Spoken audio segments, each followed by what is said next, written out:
तमिलनाडु का ये चमकता हुआ नक्शा एक ऐसे राजनीतिक परिदृश्य को दिखाता है जिसे पिछले 50 वर्षों से दो विशाल और लगभग अडिग राजनीतिक स्तंभ नियंत्रित करते आए हैं। राज्य की सत्ता लंबे समय से दो विरासत आधारित दलों के बीच सीमित रही, जिनके पास मजबूत नौकरशाही तंत्र, गहरी जमीनी पकड़ और विशाल संगठनात्मक नेटवर्क मौजूद थे। 2026 का चुनाव एक कठोर गणितीय सच्चाई पर केंद्रित था। 234 विधानसभा सीटों वाले इस राज्य में सरकार बनाने के लिए 118 सीटों की आवश्यकता थी। जैसे जैसे सत्ता का अर्धवृत्त पुराने दलों के रंगों से भरता गया, तीसरे विकल्प के लिए जगह लगभग समाप्त होती दिखी। तभी प्रवेश होता है चुनौती देने वाले चेहरे का। सिनेमा सुपरस्टार विजय अपनी उंगली पर चुनावी स्याही दिखाते हुए फिल्मी दुनिया से सीधे राजनीतिक अखाड़े के केंद्र में उतरते दिखाई दिए। लेकिन विशाल फैन फॉलोइंग हमेशा स्थायी राजनीतिक सफलता में नहीं बदलती। इस चुनौती को समझने के लिए सिनेमा की चमक से आगे बढ़कर उस सटीक संगठनात्मक मशीनरी को देखना जरूरी है, जिसे एक अजेय राजनीतिक किले का सामना करने के लिए तैयार किया गया था। हालांकि मीडिया रिपोर्ट्स अक्सर विजय की राजनीतिक यात्रा की शुरुआत 2024 की घोषणा से जोड़ती है, लेकिन वास्तविक आधारशिला 15 वर्ष पहले 2009 में रखी गई थी। ग्रामीण स्तर से शुरू होकर विजय ने विजय मक्कल इयक्कम के माध्यम से एक जिला स्तरीय मानव नेटवर्क तैयार किया।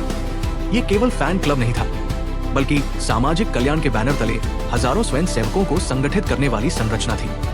पार्टी के औपचारिक गठन से बहुत पहले ये संगठन बूथ स्तर तक अपनी उपस्थिति बना चुका था।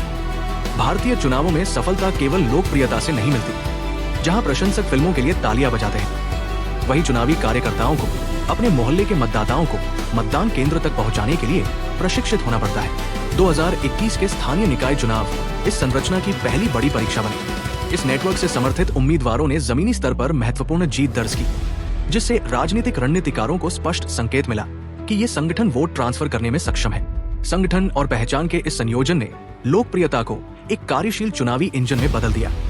विजय ने पूरे 1.5 दशक तक इस इंजन को तैयार किया, उससे पहले कि वो इसे राजनीतिक रूप से चलाते। नई शक्ति के लिए पहला अवसर सत्तारूढ़ डीएमके की कमजोरियों से उत्पन्न हुआ।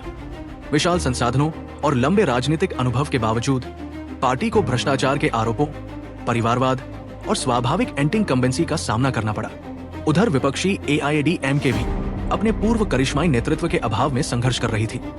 जयललिता की अनुपस्थिति ने नेतृत्व शून्य पैदा किया, जिससे पार्टी की पारंपरिक वोट बैंक धीरे धीरे कमजोर होती गई। इन दोनों प्रमुख स्तंभों की गिरती पकड़ ने पूरे राज्य में एक विश्वसनीय तीसरे विकल्प की मांग पैदा की।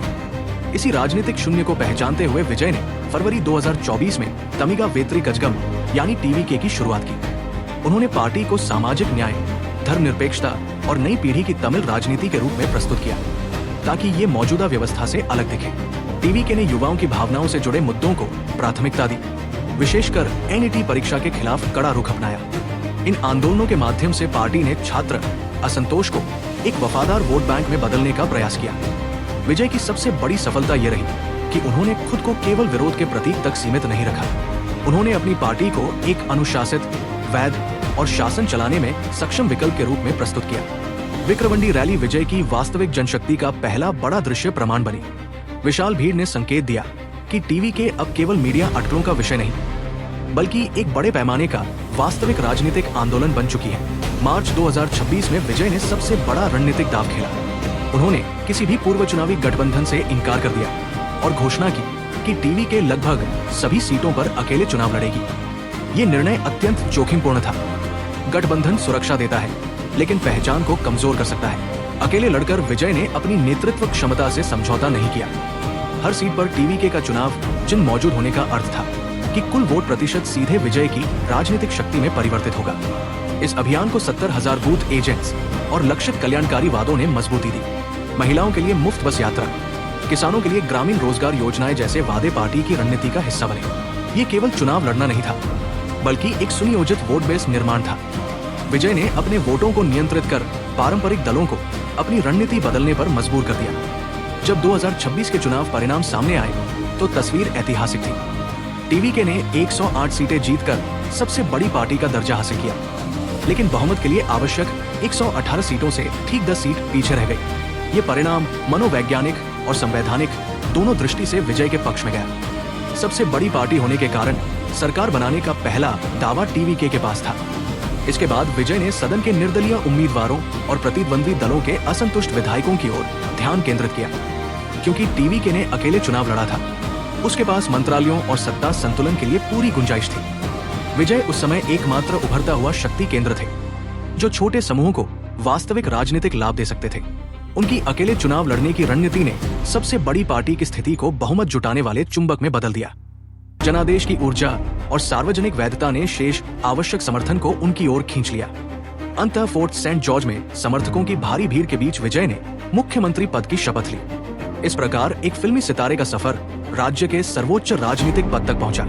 इस जीत के पीछे 6 प्रमुख स्तंभ थे: 15 वर्षों की जमीनी तैयारी, सही समय, कल्याणकारी एजेंडा, एंटी एस्टैब्लिशमेंट ब्रांडिंग, अकेले चुनाव लड़ने का दाव और चुनाव बाद की सटीक राजनीतिक संरचना।